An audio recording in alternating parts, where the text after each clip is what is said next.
This channel does not promote any violent, harmful or illegal activities. All content provided by this channel is meant for an education purpose only.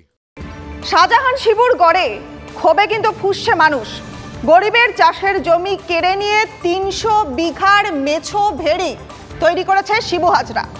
একসময় ধান এবং সবজি চাষ করা হতো এই জমিগুলিতে। নোনা জল ঢুকিয়ে দেওয়া হয়েছে, সব কিছু তছনছ হয়ে গিয়েছে। সন্দেশখালীর দাপুটে নেতাদের বিরুদ্ধে মুখ খুলছেন এবার গ্রামের সাধারণ মানুষগুলি। সন্দেশখালী গত ৫ই জানুয়ারি থেকে হঠাৎ শিরোনামে রেশন দুর্নীতির তদন্তে ইডির হানা, আধিকারিকদের উপর হামলা, বেনজির পরিস্থিতির সাক্ষী হয়েছিল বাংলা। কিন্তু যার বিরুদ্ধে হামলার অভিযোগ, ঘটনার পর থেকে সেই শেখ শাহজাহানের কোনো পাত্তা নেই। সন্দেশখালীর একসময়ের বেতাজ বাদশাহ শাহজাহান, তার বিরুদ্ধে কেউ কিচ্ছুটি বলার সাহস পেতেন না। এখন বলছেন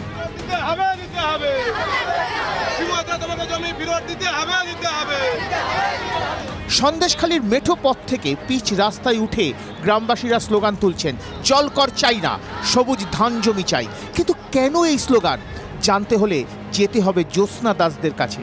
কর্ণখালী, কাছারিপাড়া, পুকুরপাড়া জুড়ে ৩০০ বিঘার বেশি জমির উপর সন্দেশখালী ২ নম্বর ব্লকের সভাপতি শিবু হাজরার মাছের ভেড়ি। শিবু শাহজাহান ঘনিষ্ঠ। স্থানীয়দের ক্ষোভ, একসময় এই জমিতে ধান সবজি চাষ করে রুজি রুটি চালাতেন তারা, কিন্তু শাহজাহানের মদতে জোর করে জমি দখল করে নেন শিবু।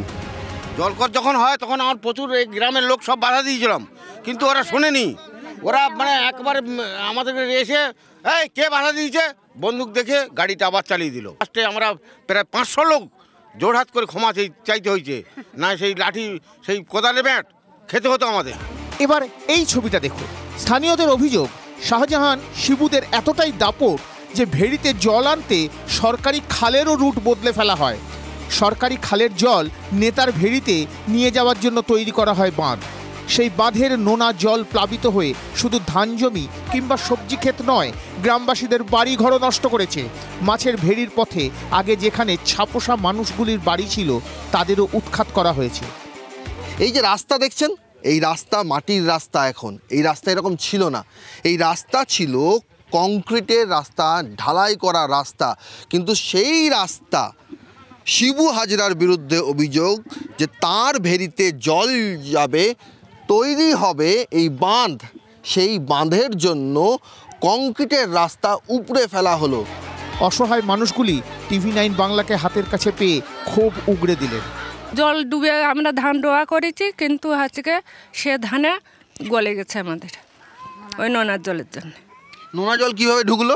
এই খালের থেকে ঢুকলো, সরকারের খালের থেকে। ওই সব আমাদের জমি আর রাস্তা ছিল, ওই সেই রাস্তা কেটেছে, ওই যে রাস্তাটা।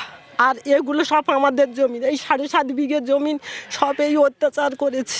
সব ধানের জমি, ধান হতো, ধান ফুলে বেরিয়েছে, সেই সব ধান নষ্ট করে দিয়ে জলকর করে।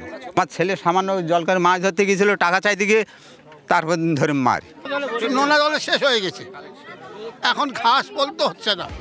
যার বিরুদ্ধে এত অভিযোগ, সেই শিবু হাজরার কাছে কিছুদিন আগেই পৌঁছে গিয়েছিলাম আমরা। শিবু কিন্তু তখন ন্যায়ের পাঠ দিয়েছিলেন।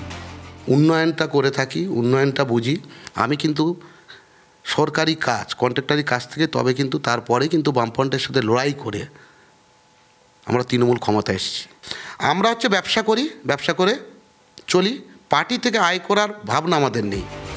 শুনলেন তো শিবুর দাবি, তিনি কোনো ভুল করেন না, কিন্তু গ্রামবাসীরা তো সে কথা বলছে না। সব শুনে বিডিওর সাফাই। তো বাঁধ শিবু হাজরা এমনভাবে তৈরি করেছে যে তার ভেড়িতে জল যাচ্ছে এবং সেই জলটাকে নিজের ইচ্ছে মতো আটকাচ্ছেন। না, এরকম তো ওনারা সেইভাবে বলেনি আমাকে। তো আপনি যখন বললেন আমি দেখব, তদন্ত করে দেখব, আমার ঊর্ধ্বতন কর্তৃপক্ষকে জানিয়ে দেব। সন্দেশখালীতে উলট পোড়ান, এখানে নিয়ম নীতি সব কিছুই শেখ শাহজাহান শিবু হাজরা ঠিক করে দেয়। অভিযোগ গ্রামবাসীদের। ক্যামেরায় মাখন পাত্রের সঙ্গে সৌরভ দত্ত, TV9 বাংলা, সন্দেশখালী।